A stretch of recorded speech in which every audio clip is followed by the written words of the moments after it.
there is a nice little trick here. I can pull this out, it drops down, and then I can slide it back. Now I can fit taller items in that I couldn't before, but I lose that flat transition between the seat back and the rear cargo area. Hey gearheads, and welcome to Garage Talk. I'm Corey. I'm Holly. Back there is Tucker. Yep, that's me. And I know we just had a vehicle in the Chevy Equinox that I really liked, but I think this may win my vote for Garage Talk's SUV of the year. We are in the updated 2025 Hyundai Tucson, the hybrid limited trim, and it's really good. In this video, we'll tell you how it fits our family of three, and that one's been living in it. Stay tuned.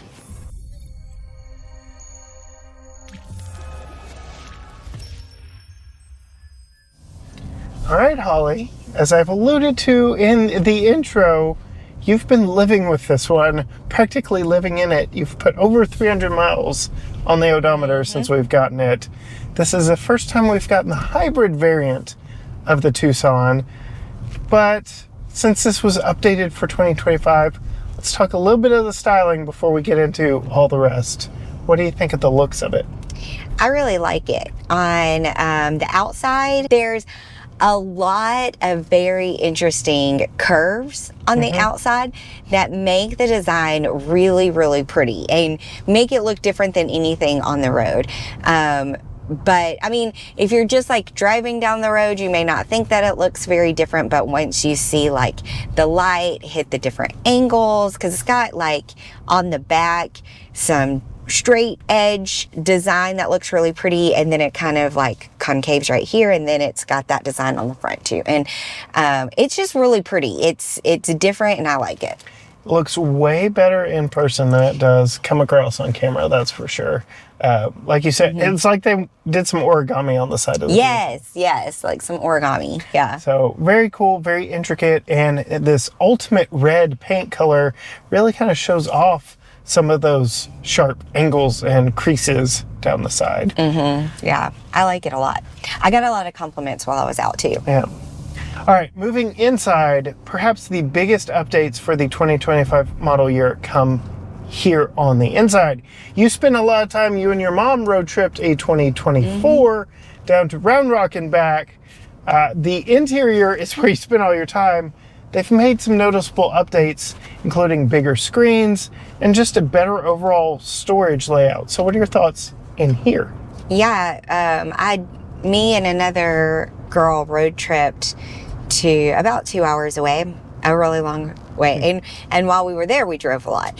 And even with all of this stuff, it was for work. So we had work stuff, we had not work stuff, like personal stuff, stay overnight stuff. We were road tripping, so we had snacks, we had drinks, you know, sunglasses, all kinds of things. And we didn't have any problems with finding places to put things. One thing I do like is this little cubby right here. I don't know if it's, I mean, yeah, I guess it is a little cubby right here, but this is what I did with it. Very nice. Nice. It's like it's built for pair eyewear. A perfect little thingy there. So I liked that little cubby there, and you got your phone here and your charger's up there with another little space right here. Now you know what I'm probably gonna say is it's open, it's exposed, but that's okay. I like this little shelf that you have over there, which came in handy for snacks and things like that. Perfect little snack shelf. Now I will say, for the cup holders, this does not fit a Stanley cup. Yeah, so interesting. Something, the big one anyway. Womp womp. Something to consider, unless you know some trick that I'm not aware of. No. So we've been talking about storage. There is some hidden storage. Yeah, it's pretty good too. Pretty good size. Storage in the doors, storage in the damped glove box. But yes, open storage down there, open storage here. Big screens. Have you had any problem with the screens? I know you're not a big fan of digital gauges, but yeah, I'm not, but I would say in this car I'm okay with it because the little digital gauges on the side turn into a camera when you put your blinker on, and that I like. Yes, the blind spot cameras, excellent. You also get blind spot visual warnings on your head-up display and on your mirrors over here. And if you put your blinker on while somebody's in your blind spot, you get a little vibration on the steering wheel and a beep, beep, beep, like, don't do it. Don't do it. So the car's actively trying to tell you, don't do it. But really like that. We also get actual physical controls for our temperature up here and volume and tuning. All of that was like push buttons before, but not physical buttons. Yeah. I like this a lot better. Heated and ventilated seats. Yeah. How has this worked for you? I like it. Yeah. It was easy to find, and yeah, I like it. Now you kind of brushed over, you've got a Qi wireless charger right here. Perfect placement. Like you set it down, you're good to go. And then we do get some physical buttons in here. We were talking cameras earlier. We've got all kinds of 360 cameras here, including seeing how our tiny car fits in traffic. Really like that. We were on a road trip. We were in unfamiliar areas. We were popping around to a lot of different places, not the same spot. So I needed a map almost every time I was in the car. So that was my experience with that. It's just a couple seconds too long. I was constantly having to click out of the camera so I could get back to the maps. Okay. What are your overall thoughts on visibility out of the vehicle? I haven't had any issues with visibility. Big windows, Big even windows. that big back window is big. Very good view. I noticed through the back here. Big pano sunroof that lets a lot of light in. Yeah. All around, really good visibility in this one. Yeah. How's space for you? Plenty of space? Plenty of space. Tucker, how's your space back there? It is great. Great. The good thing is the seat doesn't even touch my flops. Yeah, you've got plenty of legroom back there, which I guess is a perfect segue to what, Tucker? Putting in my child safety seat. Yep. The back seat of the Tucson is not a bad place to be. We get a lot of amenities out back here, including heated outboard seats, which I really like. I get map pocket storage on the back of both front seats. I get air vents on the back of the center console. I get 2 USB-C ports down low on the back of the center console. Very nice. Cup holder in the door. 2 cup holders here in the armrest, though. It does go rather far down, but you might notice I'm sitting way more upright than I normally would. Just a little bit of headroom, but these are 60/40 split bench reclining second row seats. So you can see when I put the seat more where I would actually ride, this is actually the right layout. Everything works. These cup holders are a little on the small side, no rubber on the inside. It's all hard plastic, no grippers. Just something to make note of if your kids are riding back here. Nice view out of the panoramic roof if it's open, but generally a nice second row seat here. Plenty of room sitting behind myself at 5'10", but no sliding mechanism here on the second row seat. As I get out, I do want to point out that the center seatbelt is mounted in the seat, not the ceiling. And very interestingly, it's this side of the lower latch point. So if you have a child seat here in this passenger side seat, very interesting how it's going to interact with this center seatbelt, though I don't know anybody's going to want to ride right next to the child seat, but we've done it before. As I bring in Tucker's Graco Extend-A-Fit child safety seat, I am gonna go ahead and recline it and see, wow, very impressive. This is where I've been riding the entire time. Do not have to move the seat any, it fits just, which is very impressive here in this compact segment. Very nice, very roomy, a good win for young families starting out that are gonna have a rear-facing car seat. This is the same one he rode in until we turned him around.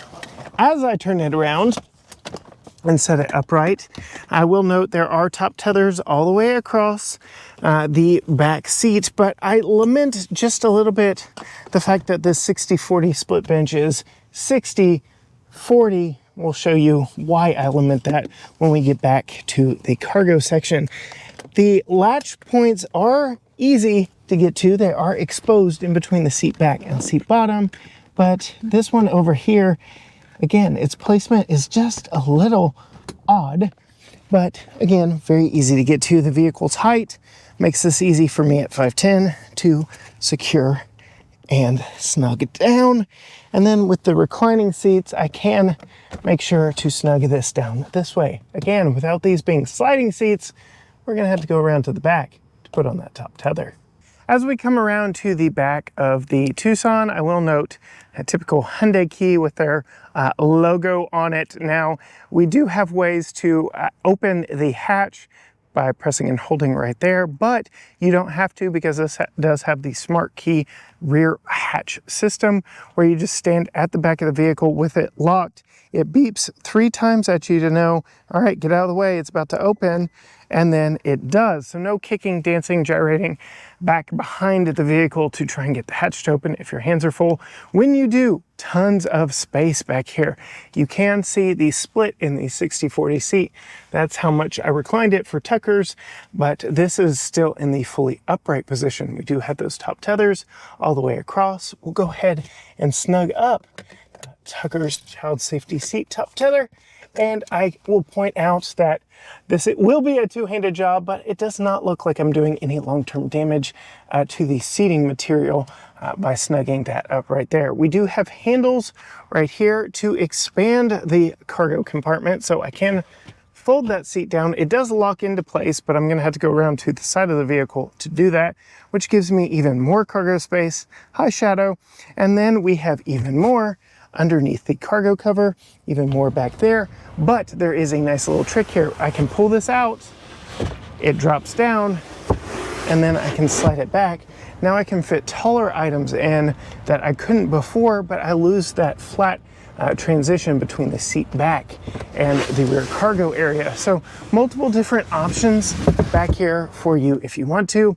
And then we do have some power back here via a cigarette lighter style outlet. We can fold the other side down as well. And then we do have some tie down points all the way across. So if you want a net, you can do that back here as well. Opens up plenty wide for me, and it is a power hatch. So with the push of a button, it all comes down.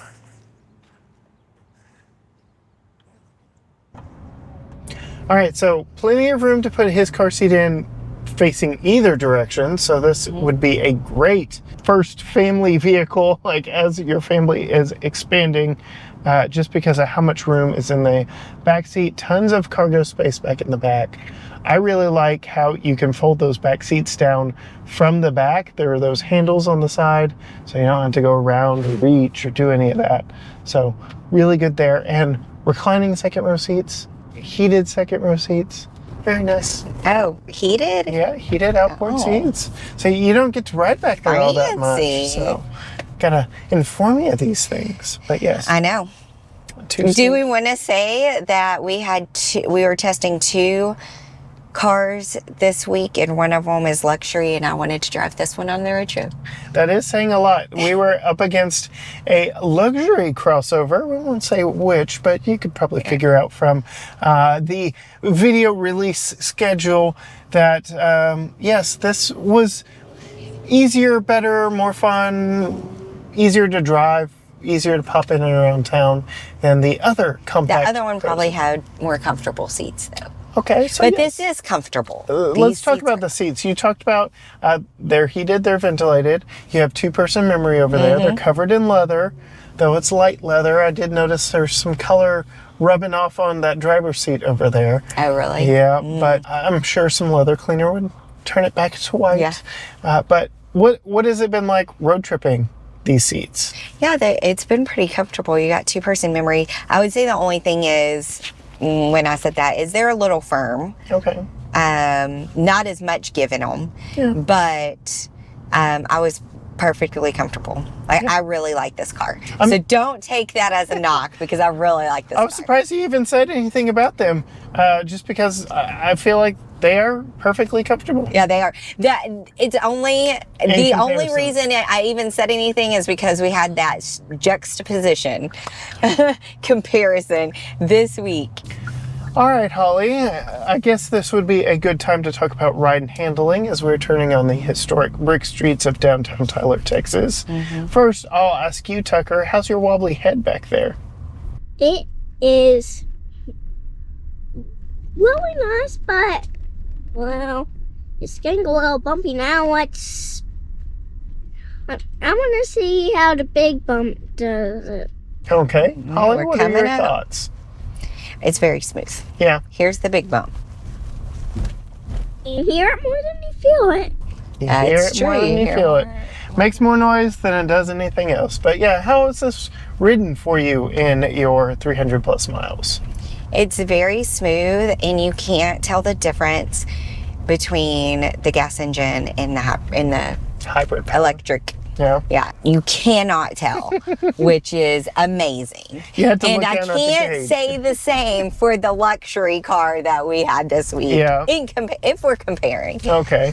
Okay. Which was one of the reasons why I wanted to drive this one, because I liked the 2024 Tucson, and my mom and I actually road tripped that one, and I really liked it. And I'm not a gearhead, and you can attest to this. Cars don't stick in my mind. Usually you have to remind me, like, that car was this, da-da-da-da-da, we took it to this place, blah, blah, blah, before I can remember it. And even then, sometimes I don't. But I remember the Tucson from 2024, and I knew I wanted to road trip this one when we got it. So. Well, there you go. This is the first time we've gotten the hybrid powertrain. Right. How has the power delivery felt in this? Because it actually has more power than the last one. And you can tell. Yeah, you and I both commented the non-hybrid, a bit anemic, a little underpowered. Yeah. But this one's definitely got the zip that you need for... I love this car. Yeah? Yeah. Oh, I do. strong words right there. Okay. Seeing how we're going here. All right, we've talked visibility, we've talked power. How's the steering? Is it light, too light, heavy? What are your thoughts? Good. Good? Not too light, not too heavy. Did you think it was light? I mean, compared If I was to gonna what we choose- were also driving this. Yeah, if I past was week. going to lean away, it would be light, but I think it's okay. Yeah, it's perfectly weighted for getting into parking lots, going to school pickup lines, all the things that we do. So yeah, that's been good. Any other thoughts before I pull out window stickers? We can talk about how you ruined my MPG.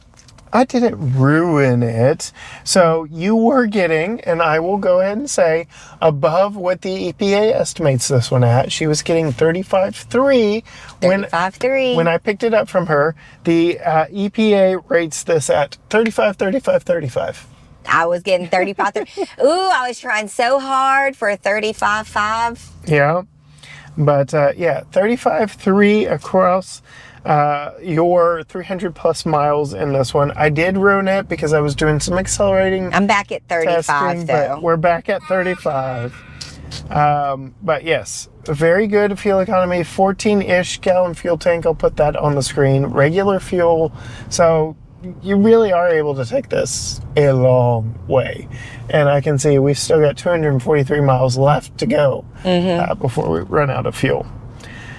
Brings us to the price. Sorry, Tucker, I can't pass it back to you. It's on my phone. Yeah, I mean, I will say in my 300 plus miles that I drove it, I probably wouldn't have needed to fill up. Well, I didn't fill up until I got to Tyler, Okay. and wouldn't have needed to fill up in our regular schedule probably for another week or so, even after driving it. Yeah. And I didn't start on a full tank either. Yeah. This thing can go and go and go and go. In fact, the EPA does not put its estimated range, but 35 miles per gallon times 14 will get you quite a ways. Yeah. All right, it's time for the window sticker. Okay. This is as loaded out as you can get it. Tippy top. This is the nicest one we've gotten. 45. No, Too high? Yes. 42. you're right in there. Okay. 43 and $20. Okay. You were right under it. Yeah. Right, yeah. So I originally, my first instinct was 42, but I was like, but we have the head-up display, and we have the heated and ventilated seats, and the heated seats in the back. So like 43 for all of those features, steal. So you've already Plus said you it's a love it. hybrid. which you said we're going to be getting a hybrid next. Yeah. So, I mean, this checks. I mean, I kind of wish it was a plug-in hybrid, but They do offer I'll take plug-in what hybrids. They do? You know? All right, so this checks all the boxes. All of Two-person them. memory seats. Literally. Head-up display. Oh, Heated, not the- ventilated. Not a shade. No shades in the back window. So We can deal with that. Yeah. Because he doesn't like them up anyway. Yeah. Womp womp, no Womp more. womp. But That's what I was about to say. I do have a question. You remember the red Chevy Equinox we recently had? That one slotted just under this in price, but definitely had less power, was not a hybrid. Would you choose this over that one? Yeah, 100%. Are we going to buy one of these? We might be buying one of these. As it stands, as of this recording, they are offering 0% financing for up to 60 months. So you could make one yours if you like it as much as Holly likes it. But if you want to see some behind the scenes stuff from her, see her load luggage in the back, what it's like with luggage in the back, go find her on Facebook and Instagram at Female Consumer. You can find all things GT Garage Talk at GT Garage Talk. Facebook, Instagram, X, TikTok, Threads, YouTube, you name it, all at GT Garage Talk. Or you can go to gtgaragetalk.com where you'll find links to all that we do, including our award-winning podcast. But now we're stuck in 5 o'clock traffic, but it doesn't matter because we're in a hybrid. Gentle warning not to hit the car in front of you. Gentle warning. Until next time, gearheads. Bye. Bye.